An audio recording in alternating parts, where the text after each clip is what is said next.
start the session today. Sorry I'm late. Hey, hi. Yeah, I thought when we put iWealth or FinTech, right, suddenly this thing nicely all settled, right? It used to be the other side with chairs and tables all over, right? Welcome to the session. Thank you very much, Charlie, for what you're going to share. For the new guys here, I think this session is actually run by Computer Society together with ACE, and we run this every Wednesday from noon to about 2 o'clock, and then we will have pizza after the presentation.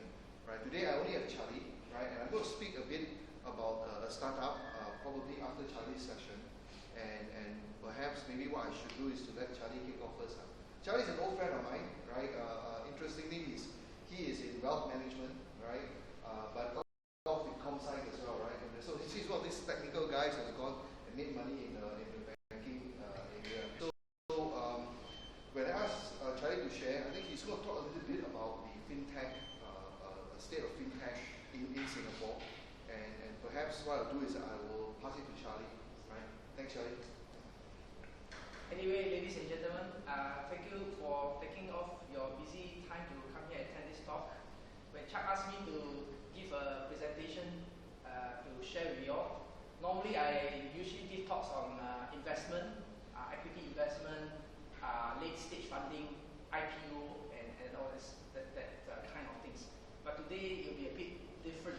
Just to give you a little background of myself, I graduated from the University of Waterloo in computer science many years ago, and during that time we were programming using cards, and a computer center was a big data center, like one big building, and gigabyte was really very far away, you know. Then when I came back to Singapore, I developed the first corporate tax system working for Inland Revenue. Then I joined NUS, taught in NUS in the School of Computing. Then decided to join the central bank, where I developed investment software and risk system for them. And during that time, it got me interested in investment because I was supporting the team that managed the short-term reserve of Singapore. It runs in billions of dollars. So I had to learn the business requirements of what they want. At the same time, I will develop the system for them. Then that got me interested in investment. So later on, I joined UOB, where I look after the regional equity sales. Being of technical background, it was in my course of work, I always use technology in my work.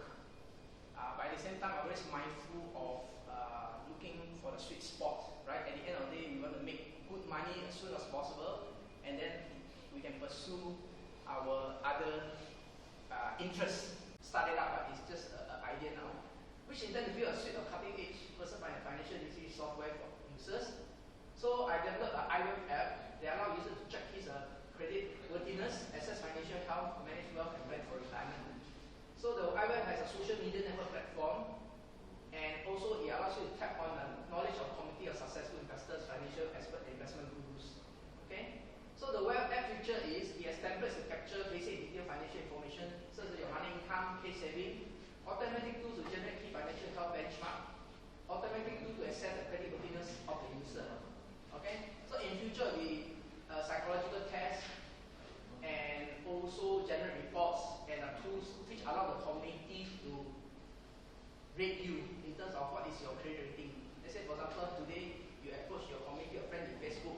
Say, I want to borrow $10,000. What is my credit rating and how many of it is well lent to me? Okay, I mean, this is some ideas. So in future, these are the future two apps that I intend to build: Stockbook and Robo Advisor, right? Okay, and this is a sample of the app that I've built, but I've not launched. So basically, it gives you a credit rating based on your financial information that you're given, and also it tells you about your financial health, like in terms of liquidity ratios, which are the healthy range and the non-healthy range, and also allow you to do milestones, like when you intend to retire or you want to go for holiday or to buy a car, you can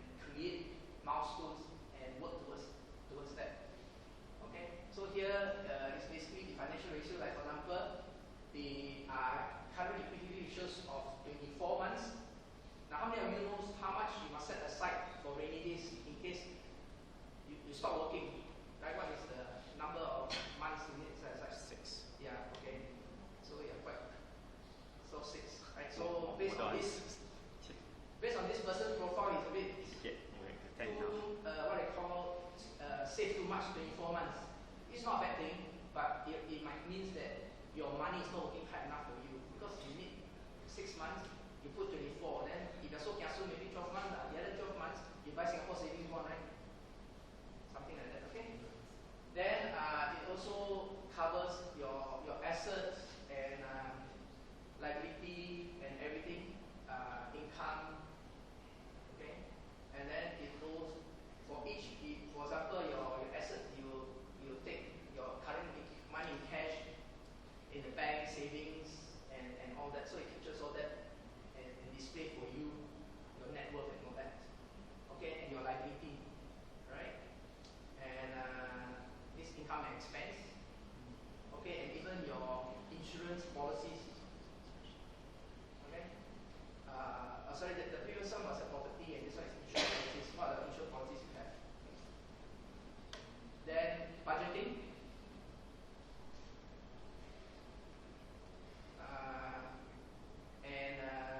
This is your budget, for, like how much you spend every month. And then they even have a report for you, okay, a PDF report for you, and also allow you to do milestones like when you intend to retire, when you intend to go multi, when you intend to buy a car, and how much you need to save to achieve that. And also for loans, you want to calculate your property loans, and also do financial planning. And this is benchmark against CPF, right? You want to retire 55, 60, and how much money you need for 20 years. Then whether you are, based on the financial ratio, are you healthy, not healthy? Are you achieving or not achieving it? And also it has an education side, whereby it talks about Singapore saving bonds, it talks about using CPF to form a trust for your child, right? And there was a classic article that most people know. Anyway, I'll just ask you, just share with you. Say a person who put $2,000 at age 19 for 7 years, right?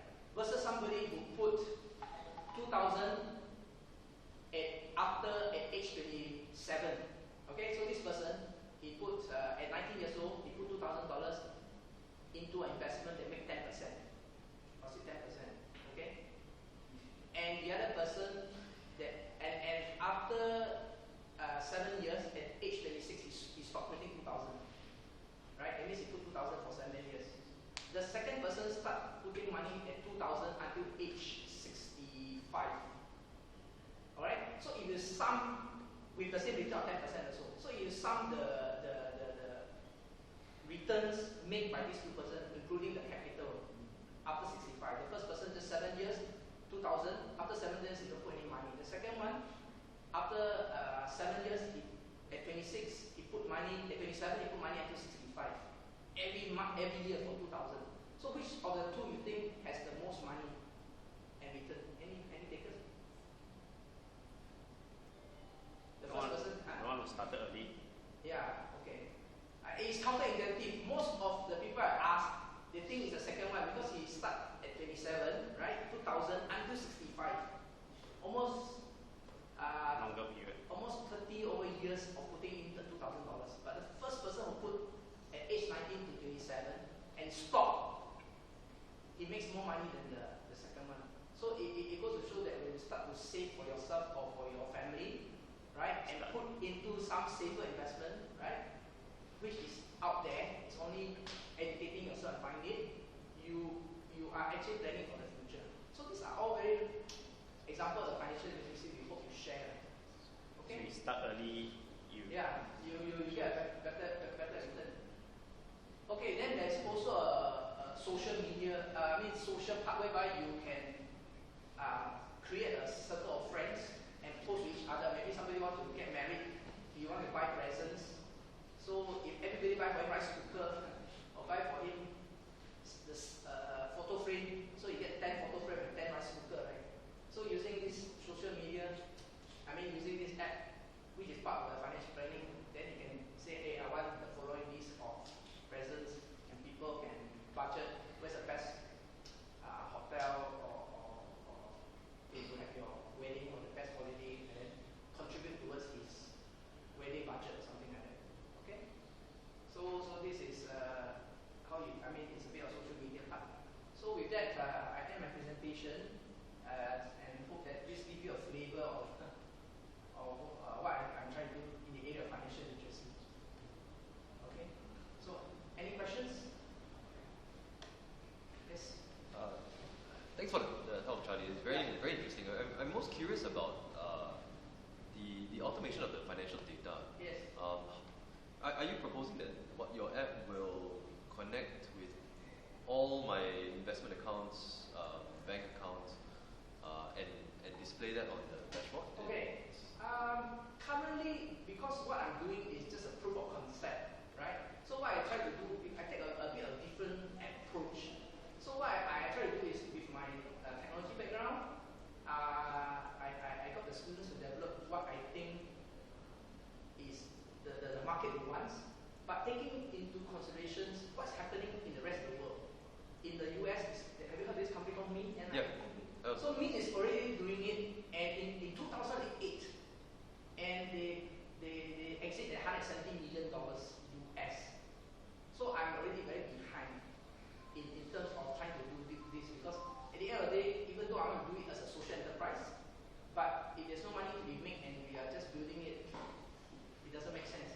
So I did ask a group of my high level clients. I says, okay, you have so many private bankers and so many statements. What if I build this app for you that aggregate everything and give you a reporting? Which one company called Canopy is already doing it. He said, yeah, it's a very good app. I want to use it. I'll be your first user. But it's free, right? So my point is that right now what mine is still a manual process. But the iStock book that I'm developing, if you give me your CDP statement in a PDF format, I can create a portfolio for you without you having to create yourself. So that one is easy, right? Because it's just covering the stock. And stock is one of the big asset class. But when you come into this bank statement and all that, you are moving towards fighting the banks. So unless I can take the mean model and improve on it, and if there's some money to be made, then I may hesitate not to do that. Yeah. Any other questions? I'll make a comment. Yes. While it's an interesting model, Yes. basically Yes. Yes. I was one of the early customers. They got acquired by Intuit. Yeah, in 2007, yeah. Yeah. It's out there. It's a social check. Take a look at a company called Yodlee. YODLEE. YOU. No, YODLEE. Okay. Okay. LEE. They do aggregation of financial information. I see. So you put in all your bank account, they can pull all the stuff. In Singapore as well? It's an American company. Okay. But in Singapore, have you come across any companies that does aggregation? No, Yeah. I live in the States, so I'm giving you an American Okay, sure. So, in fact, there's many things that's happening in the States, but it's not replicated in Singapore. Of course, these people can just come into Singapore because it's digital, right? They can just come. But somehow this area seems not to be, especially this aggregation part. Except for Canopy, I don't know how well Canopy is doing. They have raised funds, and they basically do aggregation for Asian countries. Yeah. Who's Yes. the target market? Are you looking purely social, or is it more middle income? I have two broad groups. One is PMAC, which is 1.3 million in Singapore, and the other is a millennial. So these are the broad groups that are targeting. And these are the two broad groups. Yeah. So I did some. Normally when I give talks on investment, so on the sideline I will just throw this app, and most people are receptive about it, but I'm balancing between moving to the next step versus the cash. Whether it's going to be revenue generating, even though it's a social enterprise to help people and all that.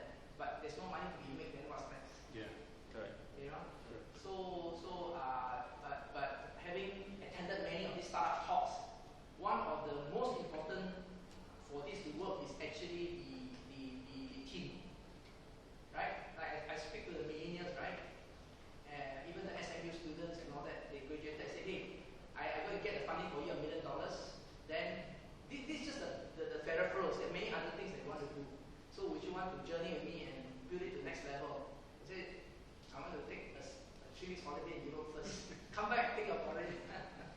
So if the team is not there, you can't do much because at the end of the day, the team will be the one that drive to the next level. Currently, there's no funding per se on this one project because the students are. also funded. As in, I've been playing and building with it, and it's very low cost. Because the students are helping you. Yeah, it's helping me. So yeah. so it's driven by passion. Yeah, correct. Right. But okay. Yeah. Because actually, I think if you need to go to the next level, then or you want to go further to be more robust and. Yeah, correct. So I need to find one guy who's a technophobia who, in fact, last week I met 1 or 2 people who were toying with these ideas, and they got some funding from EBS and all that. So I will have to speak to them and see where they are going. Because what they are doing is, I think they cannot, they'll burn their money and then that's it, unless they do something else. Because these are all very, not much money to be made. But if you go into like AI stuff, robo-advisor stuff, because the trend is there. In the US wealth fund is raised billions, right, within 2-3 years.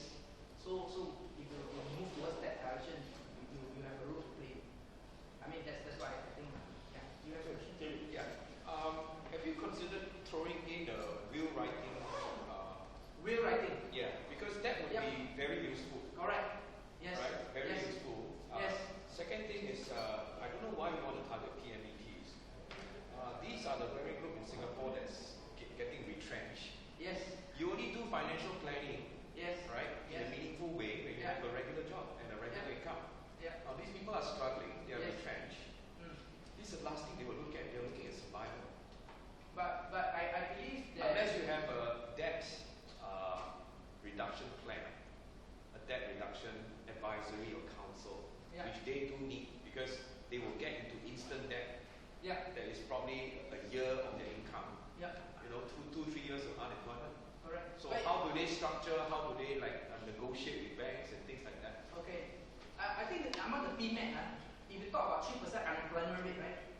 It's more than that. If they publish the latest figure, unless it's not real, so say 4%. So assuming that the statistics is correct, there's 96% is still meaningfully employed. Am I right to say that? Right? So my app is still targeting this 96%.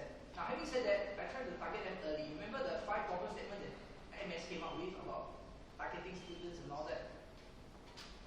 Some of these apps can be going into gamified, like creating a simple gaming thing and targeting on financial education for the youngsters. Something along that line. Okay? So this is the future plan now. Yep. Charlie, does this lead to robo-advising? Yes. It does, Yes. It does. It does lead to robo-advisor. Actually, my motivation is that where I'm working, which is in the equity stock market, right? I've seen many times how the rich become richer and poor become poorer. Okay? And sometimes the stock market or the capital market is a way of robbing the poor. Because if you look at 2 years ago in China, right? Within 6 months, the stock market went up by 150%.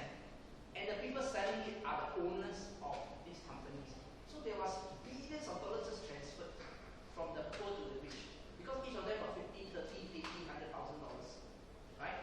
And then when they invest, then at the top, when these people are selling, it's like a very fast way of digitally transferring money to the rich become richer. So I'm just, and there are many other examples in Singapore, like with I don't know, you all know about this Blue Moon Asian Sun case, whereby Blue Moon was 1.3 or 1.5 billion market cap, bigger than SIA Engineering or SK Engineering, which are more established companies. So it's like a bubble, right? So I am thinking how to use technology to educate people fast so that they can say quickly let people know that this is a scam, this is a bubble. Please